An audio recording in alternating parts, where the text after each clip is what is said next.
Hey guys, Leo here. So I finished Final Fantasy VII Remake a few weeks ago, but I haven't talked about it in a video. I just realized I haven't talked about it in a video since I beat the game. But anyway, there are just tons of theories going on right now because, you know, the ending of Final Fantasy VII. Oh, before we go any further, spoiler warning. The game is still fairly new, so here's your fair spoiler warning. You got 5 seconds. Okay, let's continue. So there's been a lot of theories about Final Fantasy Remake because the story takes several different directions from the original Final Fantasy VII. So it's a remake, but it's not a plot by plot retelling of the original 7. There are different plot points. So for all of you who finished the game, what do you guys think? I thought the ending was pretty interesting. So this time it seems that Zack Fair survived protecting Cloud. You guys remember Zack Fair, right? From Final Fantasy VII? The heroic character who died protecting Cloud. But in this game, he survived. There's a theory that this is an alternate timeline, and we all knew that Final Fantasy VII Remake, that this was just going to be part 1. It was just going to run through the events from the beginning of the game all the way to the party exiting Midgar. And that's pretty accurate. Yeah, it ended at the end of Midgar, at the end of the motorcycle chase sequence, and then from there, something different happens. We and the party members, we jump to like some portal to this other dimension where we fight Sephiroth. Where before fighting Sephiroth, we fight the Whispers. Man, it's just all over the place. Well, not all over the place. Maybe my thoughts are just all over the place. I'm not very good at summaries, guys, especially when they're on the fly. But anyway, I'm working to improve.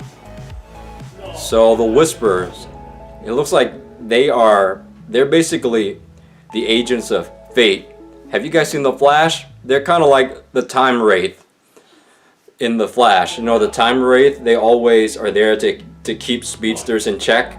Like if speedsters keep time traveling and they keep messing with time, the Time Wraiths, yeah, they'll be out to get them. So these Whispers, they're ghostly figures. They're only visible to certain people, and it seems like they're only there just to keep events the way they were meant to play out.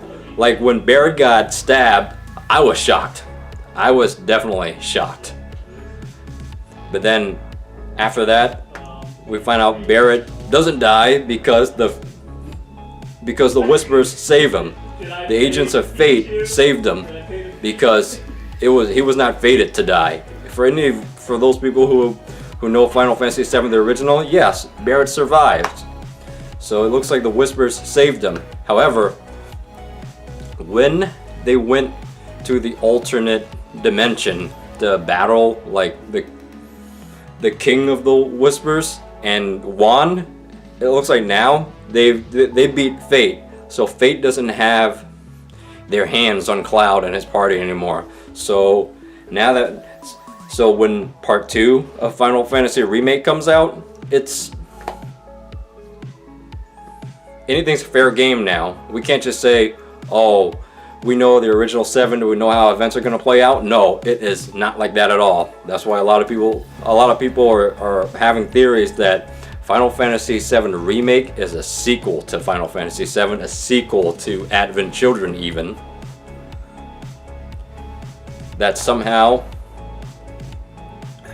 Sephiroth found a way to rewind time, and he's trying to find a way where he wins this time. And it looks like the only people who are aware of this are Aerith and Sephiroth. So when Aerith died in the original 7, when she went to the live stream, she found a way to help Cloud and the others defeat Sephiroth. So maybe this time Sephiroth is going back in time. He's going to try to find a way to win. In the long run, Aerith going to the live stream, it gave her the ability that she needed to help take Sephiroth down. So maybe Sephiroth knows that, and he's trying to prevent himself from killing Aerith this time, or killing her the same way this time. He's trying to like manipulate. Maybe he's trying to manipulate the events so that he can win this time. Because if you notice in Remake, he had Cloud in that fight.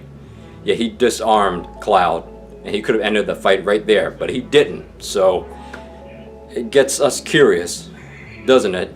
Anyway, guys, this is just a video I just wanted to do on the fly. I didn't take the time to, you know, jot down notes and gather my thoughts. I didn't feel like thinking too hard on this one. Sometimes I feel that to make a video, you just gotta make it.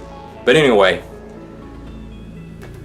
so those are my reactions to the theories on Final Fantasy VII Remake. Do I have any theories of my own? Not yet, but it's interesting listening to fan theories. But anyway, I will see you guys in the next upload.